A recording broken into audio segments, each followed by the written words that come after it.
more off of that to say that we're hoping to sponsor a number of debates over the course of the next 6 months. And one of the debates we're looking at sponsoring is in this particular race between Tom and his opponent. So if we're able to pull that off, look for that sometime in the winter or early next year. I think that'd be an interesting debate on the topic of Tom. All right, moving on.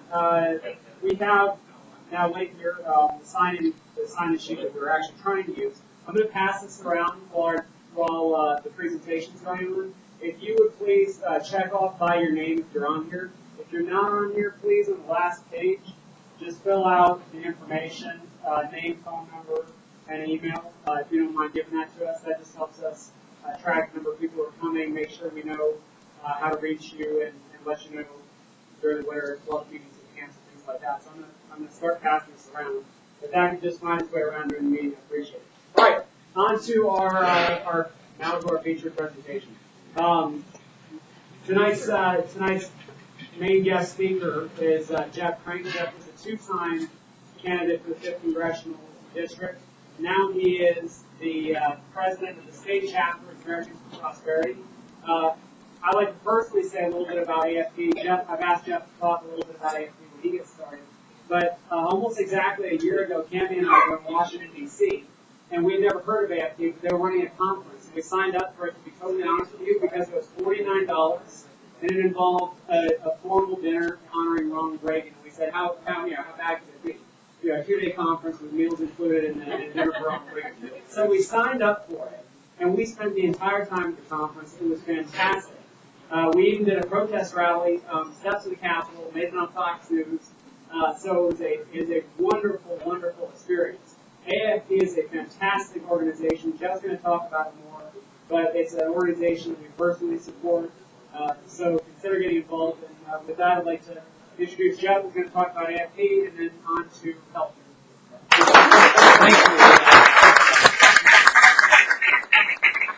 Thank you. Thanks for coming tonight. And thank you to Eli and Cammi, all the work you do. This is a great group. It wasn't around too long ago, so it looks like it's growing in numbers. Fantastic group.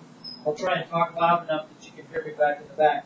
I do want to just mention a couple of things. First of all, I'm going to talk. I'm going to take all your questions, and then I'm going to introduce a friend of mine to talk about the impact in our lives of healthcare and healthcare reform in this plan.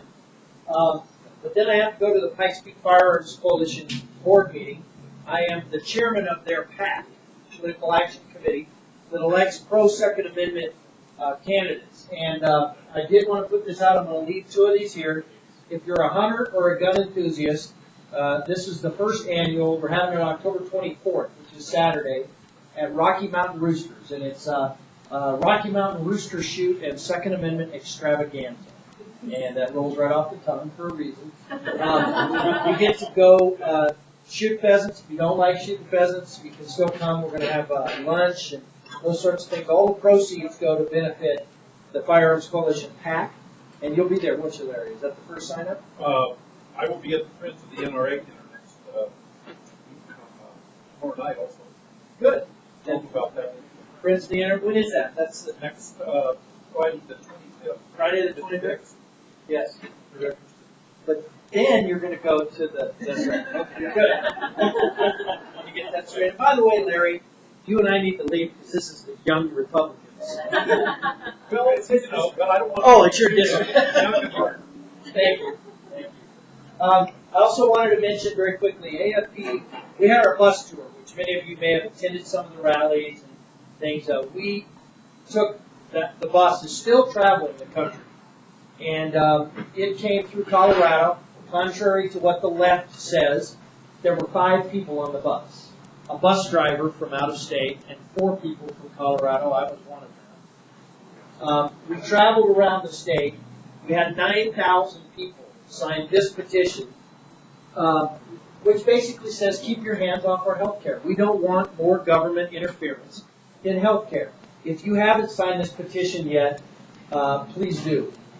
So I have them over here, and we'll collect them afterwards. And then finally, Eli mentioned the summit that they went to. It's coming up again here in just a couple of weeks. Actually, October 2nd and 3rd in Washington, D.C., defending the American Dream Summit. If you can't go this year, we'd love to have you this year, but if you can't go this year, plan on it for next year. It is again, a reasonable price. It's $79. It's a two-day event. This year we have Newt Gingrich is going to speak, and I was just told that I think we've signed a deal with Laura Ingraham. Laura's going to come speak, as well as Jim DeMint, Mike Pence. There's lots of speakers who are going to be at that event, and a tribute to Reagan dinner. So I've got some of these flyers over here if you'd like to go to that event. Okay, let me talk quickly about Americans for Prosperity. How many of you either know of Americans for Prosperity or have been to a rally? Or great, good. We're taking a lot of heat right now. We're the ones that we're being fired upon by MoveOn.org and some of the lefties because they're scared. They're scared not of AFP, but of us.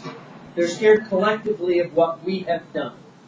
And, as I said, we had 9,000 people show up at our rallies and sign this petition. I had one guy, 94 years old, in Montrose. Montrose has 13,000 people who live in Montrose. We had 387 people show up on a dusty, windy day to meet the bus and to sign a petition.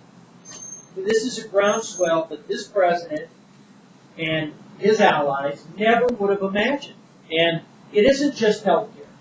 It's cap and trade. It's stimulus. It's concern about our future, the future of our children, and our grandchildren. And so it's wonderful to see. On the one hand, I fear for our country every day. I wake up and think, what's next?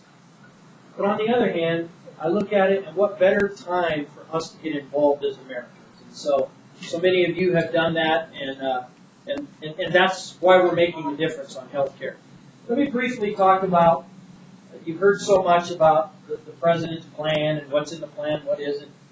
First and foremost, I see the president. I heard him speak the other night, and I was asked by Channel 11 to comment after his speech.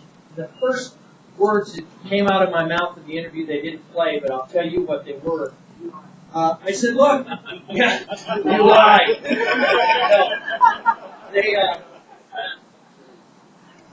I remember during the campaign when he was talking about Sarah Palin, and there was a little bit of concern about his comments. But I said, look, this speech reminds me of his comments about Sarah Palin. You can put lipstick on a pig, but it's still a pig. And no matter what he said there that night, doesn't change the facts of what are in this plan. So I have been very honest in calling the president the liar in chief. He is lying about what is in this bill. It is that simple and that true. He has said he's only going to sign a bill that is revenue neutral. The nonpartisan CBO has scored this bill as costing $800 billion in new debt over the next 10 years, $80 billion a year. You've heard him say so many times that under his plan, if you like your doctor or you like your health insurance, you can keep it. It's just not true. I have read the bill. It's 1,200 pages long, H.R. 3200. There's other bills that are coming out now. But H.R. 3200 creates something called the Health Choices Administration, a brand new government bureaucracy, a government agency with a Health Choices Administrator who gets to decide what private health insurance plans are offered in the United States and what level of benefit those are. We were just talking about my own health insurance. I have an HSA, a health savings account. Up to the first $5,000, I pay for every penny. But after I've paid that $5,000, my health insurance pays 100% of any doctor's visits I make, and it's much cheaper to do it that way. And guess what? I care about what I'm going to pay for health insurance. And under his plan, that would be illegal to have that kind of a plan. His plan, the Health Choices Administration, decides what kind of plan can be offered, what the level of benefits are, those sorts of things. If you're 18 years old or 70 years old and you're male, you're going to pay for maternity coverage, whether you need it or not. Because under his plan, it mandates that all policies issued in the United States will cover maternity, whether you need it or not. So we need to step back and think as Americans, and I think that's what